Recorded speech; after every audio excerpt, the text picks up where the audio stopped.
Dios te salve, Reina, Nana di misericordia, diamon vida, diamon dulzura, diamon esperanza.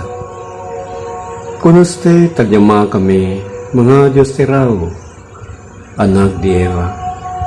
Con usted suplica kami, suspirando y llorando, na valle de lágrimas. Diamon abogada, mira el Dios de ojos, de misericordia para kanamon. Y después del diamon destierro, manda mira kanamon, el bendito fruta del Dios de vientres y Jesús. O lastimoso, o amoroso, o dulce Virgen María. Amén.